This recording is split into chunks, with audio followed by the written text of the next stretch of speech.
नमस्कार, मैं हूं आपके साथ नम्रता। बात ज्यादा पुरानी नहीं है। देश के प्रधानमंत्री Narendra Modi world economic forum को वर्चुअली संबोधित कर रहे थे। बोलते बोलते पीएम अचानक से रुक गए, यहां वहां देखने लगे। अब इसे दो तरह से देखा गया। एक तरफ कांग्रेस समेत तमाम विपक्षी दलों ने इस पूरे घटनाक्रम पर पीएम मोदी को घेरा और कहा कि पीएम मोदी का टेलीप्रॉम्प्टर रुक गया था, इसलिए उनसे आगे नहीं बोला गया और वो रुक गए।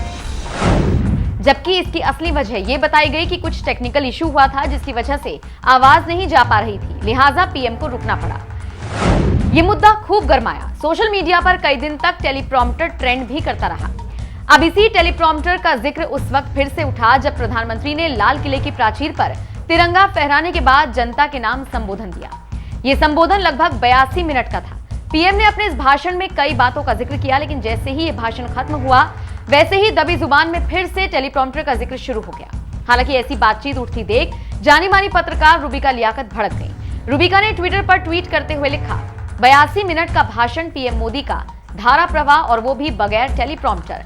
वैधानिक चेतावनी, कमजोर दिल वाले कवच लगा लें, टूट ना जाए। रूबिका का ये ट्वीट हर उस विरोधी के लिए जवाब है जो पीएम मोदी की स्पीच पर सवाल उठाता है। वैसे यहां पर आपको बता दें, टेलीप्रॉम्प्टर एक ऐसा उपकरण होता है जिसको सामने रखकर वो सब कुछ पढ़ा जा सकता है जो आप बोलना चाहते हैं। कई बार ऐसा होता है ना, कैमरा देखकर कुछ लोग डर जाते हैं और बोल नहीं पाते, तो ऐसे में ये टेलीप्रॉम्प्टर काम आता है। आप पहले से ही इसमें पूरी स्क्रिप्ट सेव कर सकते हैं और फिर जो आप सामने ऑडियंस को बताना चाहते हैं वो पढ़कर बोल सकते हैं। ज्यादातर ये उपकरण मीडिया लाइन में ही इस्तेमाल होता है। खैर, अब पीएम मोदी पर इसी टेलीप्रॉम्प्टर के बहाने तंज कसने वालों को रूबिका ने करारा जवाब दे दिया। बहरहाल, आप इस पूरी खबर पर क्या राय रखते हैं, कमेंट करके हमें जरूर बताइएगा। जाते जाते आपको सुनवाते हैं पीएम मोदी का वो भाषण जो उन्होंने लाल किले से दिया। मेरे प्यारे देशवासियों, इस 25 वर्ष का अमृतकाल के लिए जब हम चर्चा करते हैं, तब मैं जानता हूं चुनौतियां अनेक है, मर्यादाएं अनेक हैं, मुसीबतें भी है, बहुत कुछ है। हम इसको कम नहीं आंकते हैं, रास्ते खोजते हैं, लगातार कोशिश कर रहे हैं। लेकिन दो विषयों को तो मैं यहां आज चर्चा करना चाहता हूं। चर्चा अनेक विषयों पर हो सकती है, लेकिन मैं अभी समय की सीमा के कारण दो विषयों पर चर्चा करता हूं। और मैं मानता हूं हमारे इन सारी चुनौतियों को कारण, विकृतियों के कारण, बीमारियों के कारण, इस 25 साल का अमृतकाल, उस पर शायद अगर हमने समय रहते नहीं चेते, समय रहते समाधान नहीं किए, तो वो ये विकराल रूप ले सकते हैं। और इसलिए मैं सबकी चर्चा न करते हुए दो पर जरूर चर्चा करना चाहता हूं। एक है भ्रष्टाचार, दूसरा है भाई भतीजावाद, परिवारवाद। भारत जैसे लोकतंत्र में जहां लोग गरीबी से जूझ रहे हैं, जब ये तरफ से देखते हैं, एक तरफ वो लोग हैं जिनके पास रहने के लिए जगह नहीं है, दूसरी तरफ वो तरह लोग हैं जिनको अपना चोरी किया हुआ माल रखने के लिए जगह नहीं है। ये स्थिति अच्छी नहीं है। और इसलिए हमें भ्रष्टाचार के खिलाफ पूरी ताकत से लड़ना है। पिछले 8 वर्षों में डायरेक्ट बेनिफिट ट्रांसफर के द्वारा, आधार, मोबाइल, इन सारे आधुनिक व्यवस्थाओं का उपयोग करते हुए 2 लाख करोड़ रुपए जो गलत हाथों में जाते थे, उसको बचा करके देश की भलाई के लिए काम लगाने में हम सफल हुए हैं।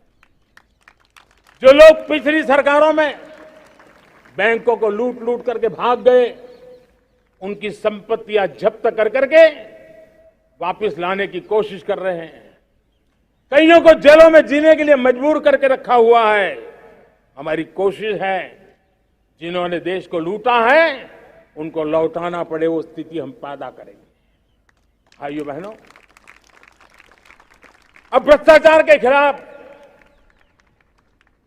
मैं साफ देख रहा हूं कि हम एक निर्णायक कालखंड में कदम रख रहे हैं। बड़े बड़े चमरबंदी भी बच नहीं पाएंगे। इस मिजाज के साथ भ्रष्टाचार के खिलाफ एक निर्णायक कालखंड में अब हिंदुस्तान कदम रख रहा है।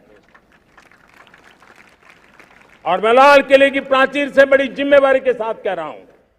और इसलिए भाइयों बहनों, भ्रष्टाचार दीमक की तरह देश को खोखला कर रहा है। मुझे इसके खिलाफ लड़ाई लड़नी है, लड़ाई को तेज करना है, निर्णायक मोड़ पे लेकर के ही जाना है। तब मेरे 130 करोड़ देशवासी, आप मुझे आशीर्वाद दीजिए, आप मेरा साथ दीजिए। मैं आज आपसे साथ मांगने आया, आपका सहयोग मांगने आया हूं, ताकि मैं इस लड़ाई को लड़ पाऊं, इस लड़ाई को देश जीत पाए और सामान्य नागरिक की जिंदगी भ्रष्टाचार ने तबाह करके रखी हुई है। मैं मेरे इन सामान्य नागरिक की जिंदगी को फिर से शान बान शान के लिए जीने के लिए रास्ता बनाना चाहता हूं। और इसलिए मेरे प्यारे देशवासियों, ये चिंता का विषय है कि आज देश में भ्रष्टाचार के प्रति नफरत तो दिखती है, व्यक्त भी होती है, लेकिन कभी कभी भ्रष्टाचारियों के प्रति उदारता बरती जाती है। किसी भी देश में ये शोभा नहीं देगा। और कई लोग तो इतनी बेशर्मी तक चले जाते हैं कि कोर्ट में सजा हो चुकी हो, भ्रष्टाचारी सिद्ध हो चुका हो, जेल जाना तय हो चुका हो, जेल गुजार रहे हो, उसके बावजूद भी उनका महिमा मंडन करने में लगे रहते हैं, उनकी शान शौकत में लगे रहते हैं, उनकी प्रतिष्ठा बनाने में लगे रहते हैं।